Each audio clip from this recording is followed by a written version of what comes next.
নতুন pay scale ও gazette প্রকাশে বিলম্ব, অন্তর্বর্তী সরকারকে আসিফ মাহমুদের কড়া হুঁশিয়ারি। পে স্কেল কি তবে শুধুই কাগজের ফাইল? কেন মাসের পর মাস আটকে রাখা হচ্ছে সরকারি কর্মচারীদের বেঁচে থাকার দাবি? জুলাই বিপ্লবের নেতা আসিফ মাহমুদ এবার সরাসরি সরকারের আমলাতান্ত্রিক জটিলতার দিকে আঙ্গুল তুলেছেন।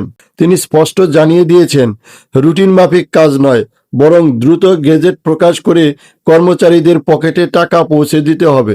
অন্যথায় এই ক্ষোভের আগুন নিয়ন্ত্রণ করা অসম্ভব হয়ে পড়বে।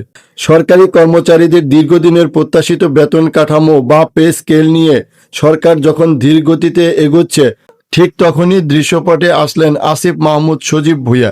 তিনি সরকারের নীতি নির্ধারণী মহলের তীব্র সমালোচনা করে বলেন, যে বৈষম্য দূর করার জন্য ছাত্র জনতা রক্ত দিয়েছে, সেই বৈষম্য প্রশাসনের অন্দরে জিয়ে রাখা হবে না। আসিফ মাহমুদ তার বক্তব্যে অত্যন্ত কঠোর ভাষায় উল্লেখ করেন যে বর্তমান বাজার পরিস্থিতিতে আগের বেতন দিয়ে সংসার চালানো অসম্ভব হয়ে পড়েছে। তিনি বলেন, বাজারে গেলে সাধারণ মানুষের নাভিশ্বাস ওঠে, দ্রব্যমূল্য আকাশচুম্বী, অথচ পে স্কেলের ফাইল লাল ফিতায় বন্দী।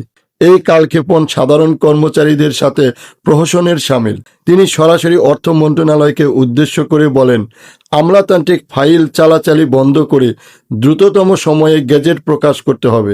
জুলাই বিপ্লবের এই সমন্বয়ক মনে করিয়ে দেন, এই সরকার কোনো প্রথাগত সরকার নয়, সাধারণ মানুষের আকাঙ্ক্ষা পূরণ করাই এই সরকারের প্রধান কাজ। তিনি হুঁশিয়ারি দিয়ে বলেন, যদি প্রশাসনের ভেতরে থাকা কোনো স্বার্থান্বেষী গোষ্ঠী এই গেজেট প্রকাশ বিলম্বিত করে, তবে তাদের পরিচয় প্রকাশ করে কঠোর ব্যবস্থা নেওয়া হবে। আসিফ মাহমুদের এই বক্তব্য সোশ্যাল মিডিয়ায় ভাইরাল হওয়ার পর থেকেই সরকারি কর্মচারীদের মধ্যে নতুন করে আশার সঞ্চার হয়েছে। এই কড়া সমালোচনার পর সরকার কি নড়ে চড়ে বসবে? সাধারণ কর্মচারীদের একটাই চাওয়া, প্রতিশ্রুতির ফুলঝুরি নয়, পকেটে বেতনের বর্ধিত টাকা দেখতে চায় তারা।